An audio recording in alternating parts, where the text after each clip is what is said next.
It's no secret that Ben Affleck and Matt Damon are lifelong friends. They've worked Mhm. together a couple of times before. In fact, they won their first Oscar together for the script of Good Will Hunting that really catapulted them to the mainstream. But surprisingly enough, they haven't worked that together. They haven't worked together that much over the subsequent years because they had to go off and sort of be their own individual movie stars and build their individual careers. It wasn't until recently, a couple of years ago, they decided to reteam with The Last Duel, a movie that we talked about and reviewed Mhm. on this podcast. And that relationship of them coming back to work together actually inspired them to create a company together, a production company called Artist Equity.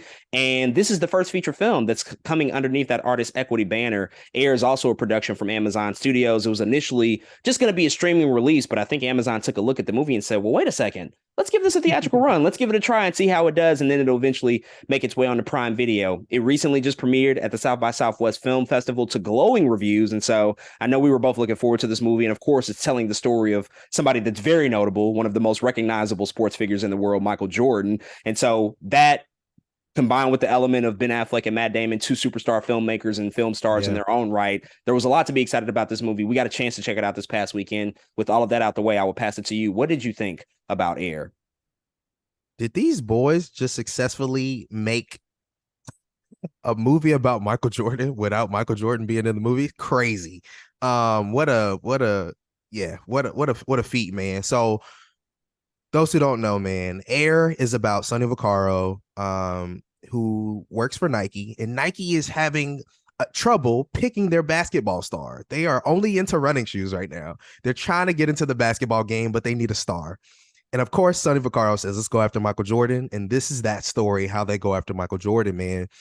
And I was very excited coming into this movie. Not only the reasons that Jordan said of South by Southwest and hearing about Ben Affleck and Matt Damon, but because I'm a sneakerhead and I love movies. Two things, two aspects of me coming together into one. And I was very, very excited to see how it came out, man. First and foremost, Matt Damon is tremendous. Just in general, he is in the movie 90% of the time. This is really his film. And he is just, I don't, he's just so good on screen, man. It's funny because like now it always feels like it's second nature. Every character he plays, it's like that's not this dude for real, and that's just good acting. I think in general. Now Sonny Vaccaro pops in my head. It's always going to be a picture of Matt Damon in my head. Just because again how good he played that role, man. But this movie is, a lot of people are calling it a dad movie, and it very much is that. It very much is a dad movie, man. It very much is a, you're talking about the 1980s basketball, Michael Jordan shoes. It's a bunch of dudes in the film, like Viola Davis and a couple secretaries are like the only women that's really in the movie.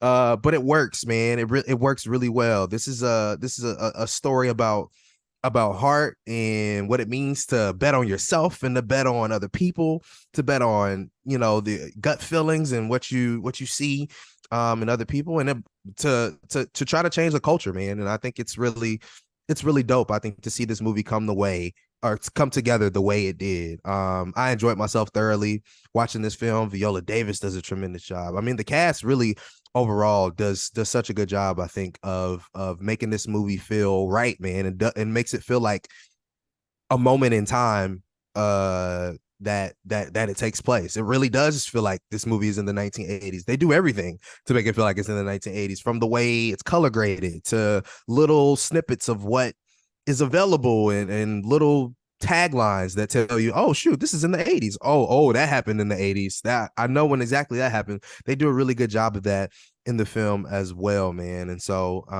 yeah, I really enjoyed myself watching this film. It's really good. I wouldn't be surprised if this continues to get talked about throughout the year, specifically when it comes out on streaming.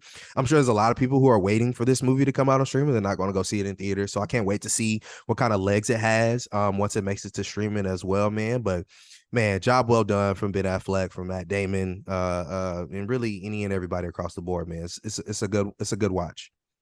So in today's age, Nike is largely considered one of the most powerful brands in sports. It's one of the most valuable IPs in sports, and it's grown to become that over the past 40 or so years. But you actually rewind back until 1984, which this movie is set, and that's not the state of Nike. They are fighting for market share. They are way behind Adidas. They're way behind Converse. As you said, they are looking for their next star. And Sonny Vaccaro, one of the executives at Nike, has to make difficult decisions every single year. He has to go to high schools across the country, look for who the next prospects are going to be, and decide how he's going to split his budget in terms of who Nike is going to hand out sponsorships to. That's where we start within this world. But now you get into this film that's firmly about the chase after Michael Jordan and the pursuit of Michael Jordan becoming one of the first really intertwined athletes with their own brand that we've ever seen. You're seeing the pursuit of what that looks like, and you're seeing a guy in Sonny Vaccaro witness something within the player of Michael Jordan that not many people see at that time. Not many people knew in 1984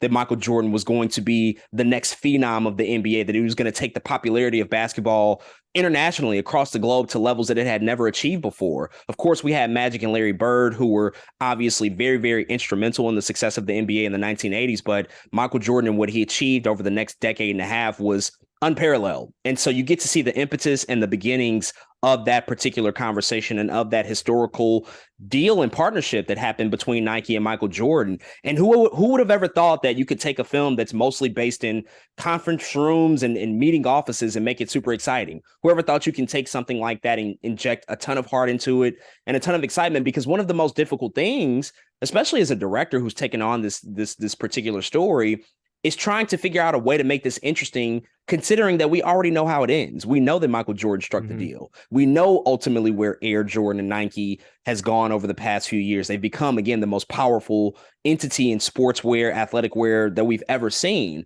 So how do you make a story like this interesting? Well, what you do is, as you already alluded to, you take Michael Jordan pretty much completely out of the movie. He's obviously the focal point. He's what everybody's talking about, but you never see him. And so that's already a trick that they have to sort of maneuver and get around. And what they so brilliantly did, and what Ben Affleck, I have to give him so much credit for doing, is actually refocusing this on the parents of Michael Jordan, most notably Viola Davis, his mother, and their relationship to Michael Jordan, and how instrumental that relationship was between that family, and how much that sort of instructed and guided Michael into making the decision that he made. And so you get to see more of the adults talking about this and how this is really going to impact not only the livelihood and the livelihood of Michael Jordan over the next few decades, but also just how it impacts deals and partnerships that are made between brands and athletes forever. The face of that whole conversation has changed over the past few years. And so the way that they brought that to life was just so brilliantly done. Matt Damon, perfect guy to come in and lead this film. It's also really funny that they kind of put on a fat suit for him to make him a little bit bigger to reflect the figure of Sonny Vaccaro. It's always good to see Matt Damon, just willing to go for it and willing to do what it takes to really sink himself into a role. Ben Affleck being the director here. I love Ben directing these types of movies. I totally get why he doesn't want to direct Batman anymore. If these are the stories that he wants to tell, keep telling them. Like, go for that, because he's really, really good at it. So I'm totally on board with that. And then the supporting cast, Jason Bateman was great. Viola Davis, as you already mentioned, was really great. Everybody, Chris Tucker. It's so good to see Chris Tucker back on a big screen, just acting, having fun, and also quietly being one of the most well-known and connected people in Hollywood. Like, if you ever watch Chris Tucker in interviews, he knows everybody. Like, he's best friends with Bradley Cooper. He knows, people at Nike. He's very close with all these people. And so that's how they were able to help make this film happen. And so it was just such a treat to watch. I can't wait for more people to see it if you are waiting on streaming to check it out. And the last thing that I'll just quickly mention is that probably the thing that isn't spoken about that much that I love the most about Air is something that we just don't see in movies that often anymore. And that's this idea of optimism, this idea that there's hope, that you can actually achieve things that you really set your mind to, that you can really just sort of bet on yourself, and that ultimately pays off into whatever you want to manifest it into. Movies these days, especially these larger big budget movies, are just not filled with that much optimism. They're actually filled with a lot of cynicism. But this one isn't that. This is a strong family household who knows what's best for their son. This is a player who knows that he's going to be one of the greatest ever to do it. And this is a guy working for a corporation who's like, we can do something different here. We can take risks. Phil Knight, remember, this is how you built Nike. Take a risk. Bet on this kid. Bet on me. Bet on this vision. And that idea just, again, does not live in the fabric of many stories these days. And so I was just so glad to see that be at the forefront of everything that they were trying to achieve here with Air. So I'm just hoping and praying that Matt Damon and Ben Affleck work together 15 more times, especially with this company that they've started, because they obviously work well together. So we'll have to see what that ultimately looks like. But folks, those are all of our thoughts on the brand new film Air. If you've checked out this movie, hit us up and let us know what you think.